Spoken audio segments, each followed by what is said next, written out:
Hello. ఇప్పుడేంటంటే నల్ల దారం ఎడమ కాలుకి కట్టుకుంటే దిష్టి తగలదు. దిష్టి అనే పదం ఎందుకొచ్చిందో నాకు తెలీదు కానీ నల్ల దారాన్ని మాత్రం కట్టుకుంటారు. మా అమ్మాయి కూడా చాలా ఏళ్ళు కట్టుకుంది, నాకు తెలుసు కాబట్టి. మగపిల్లలు ఎప్పుడైతే నడుముకు నల్ల మొలతాడు, ఎర్ర మొలతాడు కట్టుకుంటారో అలాగే ఎడమ కాలికి ఒక దారాన్ని కట్టుకుంటే అక్కడ కొంత రకమైన వైబ్రేషన్ కలిగి ఆ కాలిలో ఉండే దోషాలు పోతాయి. దృష్టి దోషం మనకు రాదని ఉట్టిగా దిష్టి అనే పేరు పెట్టారే తప్ప నిజానికి దిష్టిగా లేదు, ముష్టి లేదు, ఏమీ లేదు. దిష్టి అనేది మన మనసే బాగా లేనప్పుడు వాళ్ళే చూస్తేం చూడుకుంటే అక్కడ దాకా కూడా రాదు, పక్కింటికి వెళ్ళిపోతుంది. కాబట్టి ఒక్కళ్ళ దృష్టితో మనం పాడైపోతాము. నిన్న ఒక అమ్మాయి నాకు ఫోన్ చేసి ఎక్కెక్కి ఏడుస్తుంది. ఏమైంది అంటే, మా అత్తకు మా తోటికోడలంటేనే ఇష్టం, నేనన్నా నా మొగుడన్నా నా పిల్లలంటే అస్సలు ఇష్టం లేదని అరగంట చెప్పింది.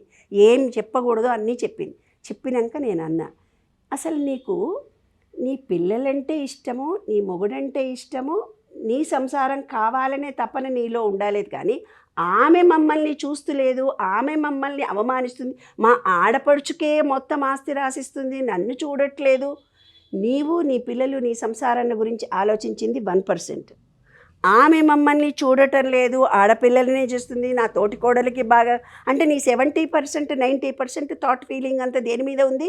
ఆమె నన్ను బాగా చూడట్లేదు. నీ దృష్టిని బట్టే నీ జీవితం ఉంటుంది. అది మాత్రం ఖబర్దార్ గుర్తుపెట్టుకోండి. కాబట్టి అద్దం లాంటిది మన జీవితము, కాజ్ అండ్ ఎఫెక్ట్. అద్దం ముందు కన్నా ఈ అంట మనం నెగిటివిటీ ఇస్తే నెగిటివిటీ వస్తుంది. ఈ విశ్వానికి భాష వేరే తీరుగా ఉంటుంది. నువ్వు మీ అత్తగారికి ఏదీ బాగాలేదని నువ్వు ఫీల్ అవుతున్నావు, నువ్వు ఎప్పుడు 24 గంటలు ఏడుస్తున్నావు. నీవు ఏడవడం నీకు ఇష్టమని ఈ విశ్వం ఎప్పుడు ఏడ్చే పరిస్థితులనే ఇస్తుంది. విశ్వంలో ఎవడో ఒకడు సూసైడ్ చేసుకోవాలనుకుంటాడు, సేమ్ థాట్ ఫీలింగ్ ఉన్నవాడు మళ్ళీ పోయి వాడు కూడా చేసుకుంటాడు. ఒక బస్సు ఎక్కడో నీళ్ళల్లో పడిపోతుంది, వీడు ఆ టీవీ చూసి అది చూసి ఇది చూసి వాడు 24 గంటలు అదంతా చూసి వాడు అనుకుంటాడు, వాడు సబ్కాన్షియస్ మైండ్లో ఫీలింగ్తో సహా ఇస్తాడు. ఏమని ఇస్తాడు? నేను కూడా తాగేపోతుంటా, నేను కూడా కరీంనగర్ రోడ్డు మీద నుంచి నేను కూడా చెరువు పక్క నేను ఎప్పుడో పోతాను అనుకుంటాడు.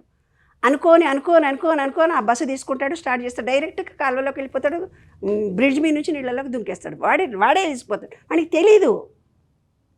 అంటే సబ్కాన్షియస్ మైండ్ ఫీలింగ్తో సహా నీవేం విషయంలో ఇస్తావు అదే మీ లైఫ్. అందుకనే దిష్టి అని పెట్టి ఒక శాస్త్రీయ పద్ధతుల్లో మనలో రక్త ప్రసరణ పెరగడానికి ఇచ్చినటువంటి టెక్నిక్ అంతే.